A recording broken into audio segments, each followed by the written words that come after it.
Students, so for geography today, let us begin with a new chapter, that is chapter 6, North America, Climate, Natural Vegetation and Wildlife. So in the previous chapter, that is in chapter 5, we have studied about the location, political divisions and physical features of North America. So in this lesson, we shall have a look at the climate, natural vegetation and the wildlife of North America. So the climate of North America. North America extends from the tropical zone in the south to the frigid zone in the north. Thus, the climate varies from tropical type in the south to tundra type in the north. A major part of the continent lies in the temperate zone, where temperatures are moderate. Central America, the West Indies, and Mexico experience tropical climate. So, North America extends from the tropical zone in the south to the frigid zone in the north. So this is a globe. So if you look carefully at the world map, you will find that North America, the continent extends from the tropical zone in the south to the frigid zone in the north. So the tropical zone or the torrid zone is a region which lies near the equator. And the frigid zone, now if you look at this picture, you will see the frigid zone that is in the Arctic Circle and in the Antarctic Circle. So it is the area between the Arctic Circle and the North Pole in the north, and it is the area between the Antarctic and the South Pole in the south. So these are the polar regions, all right? So the climate varies from tropical type, that is hot, humid in the south, to tundra type in the north.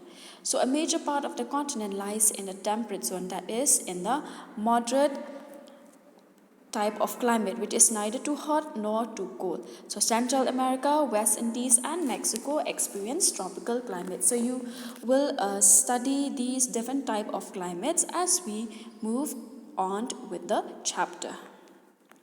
So now let us see what are the factors affecting climate. So there are several factors which influence the climate of North America. Some of them are size of the continent, direction of the mountains, ocean currents, and the prevailing winds.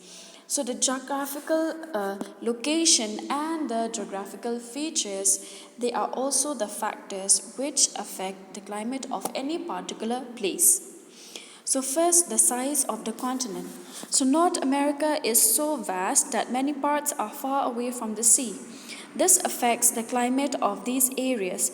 The places close to the sea have a low range of temperature and experience maritime climate, while places located far away from the sea in the interior of the continents have extreme or continental climate with great differences between summer and winter temperatures. So North America is a vast continent. It is the third largest continent in the world. And so many parts of the continent, they are located far away from the sea. So the size of the continent also affects the climate of a particular area. So the places which are close to the sea, they have a low range of temperature and experience maritime climate, that is mild summers and cool winters. Whereas the places which are far away from the sea, that is in the interior part of the continents, they have extreme or continental climate with great differences between summer and winter temperatures. So the places which are close to the sea, they experience cool and mild climate, whereas the region or the area which are located far away from the sea, they experience extreme climate, that is hot, humid climate. All right. So the next one, direction of the mountain ranges. So in India, we are lucky to have the Himalayas, which act as a barrier to protect us from the cold winds. So similarly, The Appalachian Mountains and the Rocky Mountains extend along the eastern and western coasts of the continent, obstructing the oceanic influence of the Pacific and the Atlantic Oceans in the interior of the Central Plains. So, if you look carefully at the physical map of North America, you will find that the Rocky Mountains, which is located in the western side, and the Appalachian Mountains in the eastern side of the continent, these obstruct the oceanic influence of the Pacific and the Atlantic Ocean. These mountains, they block the entrance of the winds coming from the Pacific Ocean, that is in the west, and the Atlantic Ocean from the east. So there is no east-west mountain range. So if you look carefully at the physical map, you will find that there is no mountain stretching from the east to the west of North America. Therefore, in winter, the cold winds which come from the polar areas in the north bring cold wave as far as the south of the Gulf of Mexico.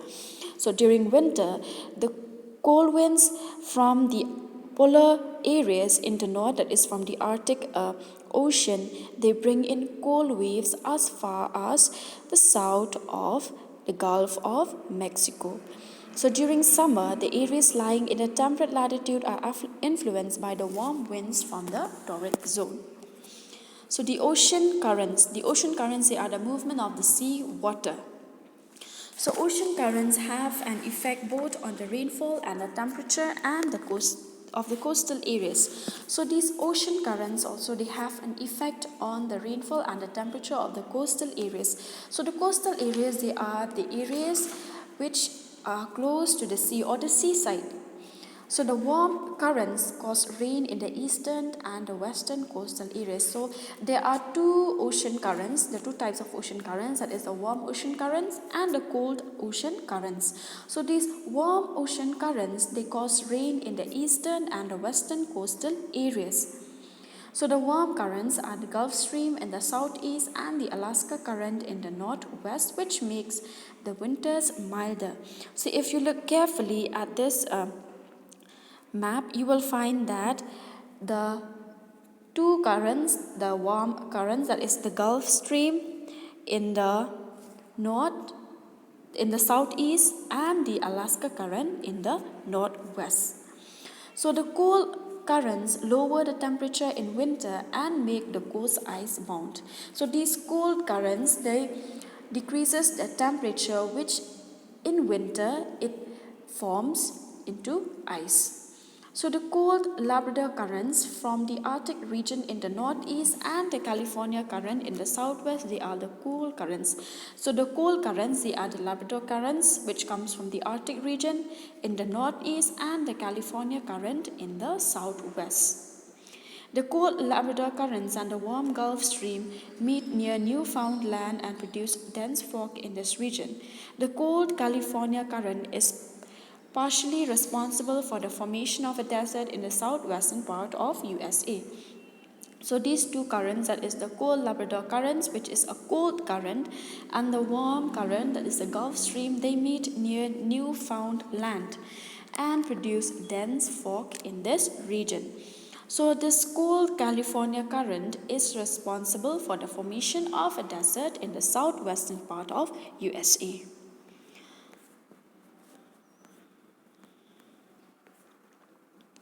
So these are the ocean currents. You will see the arrows with the red color. They are the warm currents, and the arrows with the blue color, they are the cold currents. So the prevailing winds, the southwesterlies and the northeast trade winds, they are rain-bearing winds, bringing adequate rainfall in North America. The southwesterlies blow over the Pacific and bring rain throughout the year to the northwest of North America. The northeast trade winds bring heavy rainfall to the southeastern coast of North America during summer. So these winds, they are also responsible in affecting the climate of a particular region. So the southwesterlies, or the west wind, and the northeast trade winds, the winds which is blowing from the northern hemisphere, they are rain-bearing winds. So these winds, they bring in adequate rainfall in North America. So the southwesterlies, it blows over the Pacific and bring rain throughout the year to the northwest of North America, and the northeast trade winds bring heavy rainfall to the southeastern coast of North America during the summer. So the arrows here, the arrows here, these are the wind directions, the westerlies and the northeast trade winds.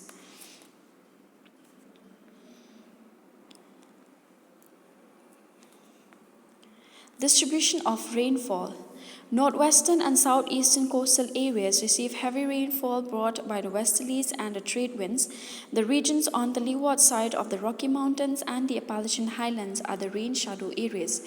The rainfall decreases as one goes to the interior. In the southwestern part, severe droughts are experienced.